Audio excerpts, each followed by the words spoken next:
Ma'am, it is excellent, very good. I don't have words to say because the amount of awareness that the students have and the amount of maturity which they had, like आज के programme में जैसे हमने देखा ma'am, everybody is talking about leadership, and when we say leadership and what is expected from a class fifth student, is they what they are telling is not expected at their level, but they are more mature as compared to their age, ma'am. तो जैसे सेना में अनुशासन और नेतृत्व का बहुत महत्व है, ऐसे स्कूली छात्रों के जीवन में क्या कुछ महत्व समझते डेफिनेटली मैम, अगर मैं सेना में हूँ तो एंटायर मतलब इसका श्रेय जाता है मेरे स्कूल और मेरे टीचर्स के लिए। And I am sure whatever is being taught here, not just academics but discipline, और डिसिप्लिन में भी एक जो सेल्फ डिसिप्लिन होता है कि मुझे अपना टाइम का उपयोग कैसे करना है, how to prioritise my work, and बाकी बहुत सारी चीज़ें हैं ma'am, be it co curricular activities, extra curricular activities और academic activities. So if a student is able to give equal importance to all these activities, then we'll have an all-round student, and all-round student will definitely be an asset to the nation, and it not। आज की ceremony थी investiture ceremony, school cabinet installation ceremony, जहां पर बच्चों को मौका दिया जाता है एक नई शुरुआत करने का। वो नई शुरुआत है लीडरशिप की, रिस्पॉन्सिबिलिटी की, अकाउंटेबिलिटी की, where children need to lead by example. As a leader they need to understand what are their responsibilities and how to walk on this way।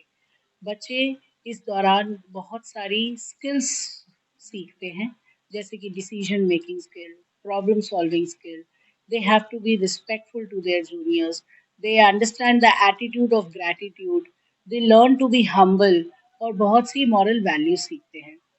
सो आज का इवेंट हमारे स्कूल कैबिनेट या school council के installation में था, जिसमें हमने head boy, head girl, deputy head boy, deputy head girl, junior head boy, junior head girl, house captains and club presidents election के थ्रू हमने इन बच्चों को चुना है।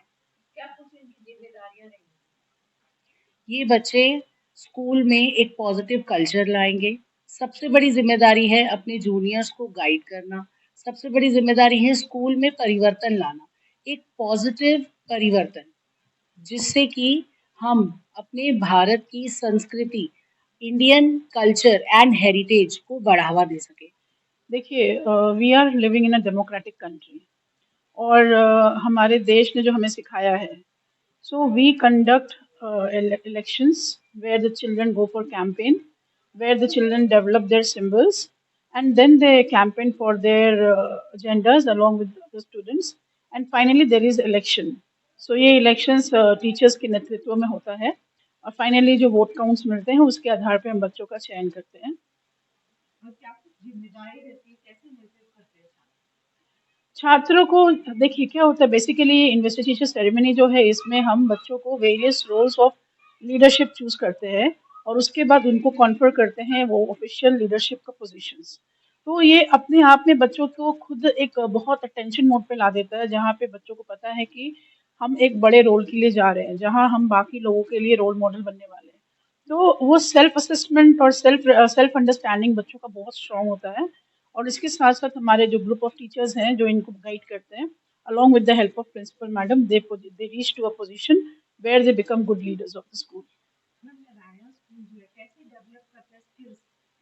मैम देखिए, हमारे स्कूल में जैसे आपको प्रिंसिपल मैम ने सारा बताया कि स्किल्स के बारे में, तो I don't want to repeat that, but again मैं आपको ये बताना चाहती हूँ कि हमारे यहाँ पे जो हमारे डायरेक्टर है मिस्टर शर्नी पोंगुरु, उनके विजन के तहत हमने बहुत सारी क्लब्स एक्टिविटीज यहाँ पे प्लान किया हुआ है, और हमारा स्कूल उस चीज़ को एग्जीक्यूट भी कर रहा है।